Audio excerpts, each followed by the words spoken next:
48cc chambers, I'm pretty sure. Well, you know what they say at Chevrolet? We always have room for improvement. 'Tis true. Hey, at least it's not a Ferd. At least your name doesn't sound like turd when people say it with an F. I drive some Fords, Lee hangs his head in shame. but I enjoy it. Crickets. Alright, let's get this thing ripped apart.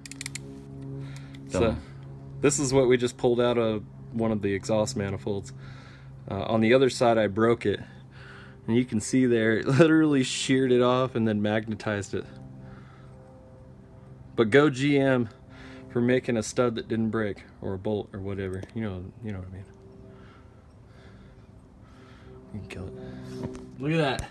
It's even magnetized at the head and at the exhaust manifold. Dear Scientist 101. Brute fucking force. I guess I shouldn't cuss. Brute force! Bruce Force! Bruce force. Make this short because P Cells is on, but this is the only thing I can put on here to get these off. This came from my kid's scooter, which is that little guy right there. That's the tool that I use to take the throttle body on and off. Poking right along. Yeah. Getting there. Almost got it off, and then we'll see what damage was. What's up, everybody? It's 4th of July morning, about 6 o'clock. As you can see, it is already nice and bright and sunny out here. So I've been kind of lazy the last few days doing some other projects. I've been neglecting stuff since I was doing this for a month. But yeah, we got the intake manifolds all unbolted. I just want to clean this junk off before I go pulling the head or pulling the intake off. That way it doesn't fall in the valley and I don't have to clean unnecessary things. I may even just like move some of it over into the cavities and just clean it off later. But we'll get this off. If it's as bad as I think it is, we'll probably just end up flushing everything anyway. I don't know, we may just pull the motor. I mean, it's already, halfway there. Look at that.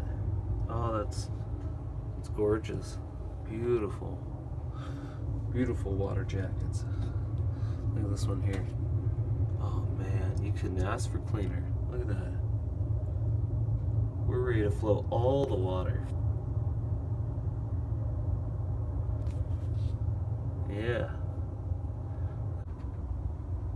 See what I mean about how they're different colors? See how it's dark, light? And then does the same thing right here. It's especially bad on that back one though. You can still see it. This one's lighter. This one's lighter. These two are darker. That one's lighter and that one's lighter. But it's not like that over here. Only like that on the passenger side. So we need to figure out why that is. And obviously those valves are getting hot where the other ones are not. And these ones I guess are staying that same temperature. Maybe the intake's clogged over here. Maybe the intake for some reason is pulling more fumes or something. I don't know exactly why that is. It's kind of a true split bore, I guess. They have like, a little crossover port there so the pressure doesn't unequalize. But I'm starting to think that just the way that the intake manifold is set up, this side, I think the passenger side has problems breathing. Or maybe it was the one that was pulling in most of the junk.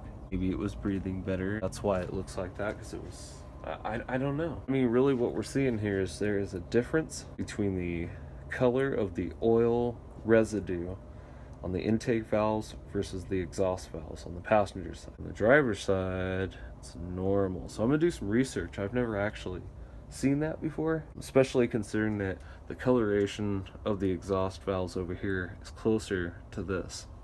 It'd be different if the intake valves were more of that color, and the exhaust, because I'd just be like, it's getting hotter. This is weird. I've never experienced this in all of my 30 plus years being around vehicles. Kind of odd. So time to do some research, and I'm definitely not stoked to see how the water jackets were all blocked up. You can see that there's another tab right there. There's one right there. They were literally blocking water from running. I'd figure out why that is too. It seems pretty dumb. I think I'd want all the water to circulate the best I could, but hey, it's whatever. What I really don't like is how nasty that stuff is. Cool thing about this is I can get in here. The Persuader. Again, I don't care about these heads, so this is making me cry. I knew there would be something else. I just knew it. So stupid. Why would you put a ground strap all the way in the back? Okay, I want to catch my reaction, so this is genuine. There's so much more damage than I thought. We got to take the whole motor apart. This is awesome. I'm so glad that this happened. I'm going to turn the light on, and then I'll flip it around, get you down here so you can see. All right, boys and girls. Cylinder 2, cylinder 4, cylinder 6. Doesn't look too terribly happy. Cylinder 8. Yeah, we lost part of the piston. I don't know if it's in there, in the head, in the exhaust manifold. I don't know if it got chunked out. I didn't see it in the turbo, which is good. So maybe it's in here.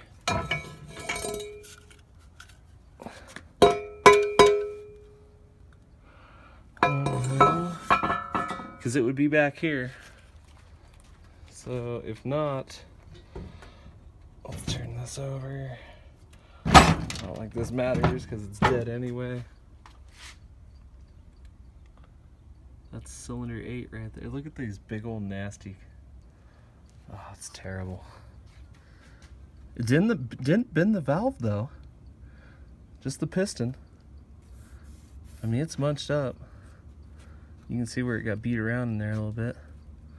Here's a piece. Looks like it just crunched the aluminum into pieces. I mean, it's not in the turbo housing. So my only guess is, and you can see a little piece right here, unless it fell out. Yeah, I'm not sure where that went. There's a little tiny piece right there. There's like a tiny little chunk right there. That's it. So it ate it, I guess. Maybe it put it into such tiny little pieces. I mean, let's go look at the turbo real quick. That's this turbo right here. And I mean, there's no damage done. Spins just fine. All right.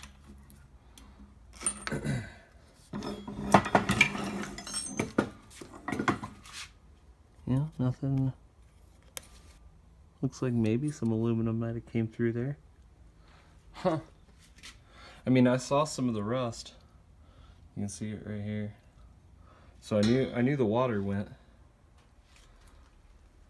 That's awesome though. I had no idea the destruction was so bad. So as you can see, we sent it. There you have it, folks. There's the carnage. There's what went wrong. And I guess now we just got to pull the whole motor apart and rebuild. Oh no. I just hope the block wasn't damaged at all. Hopefully the block's not toast. That's all that matters to me. Alright, thanks for watching. I'll let you know the update of what happens next.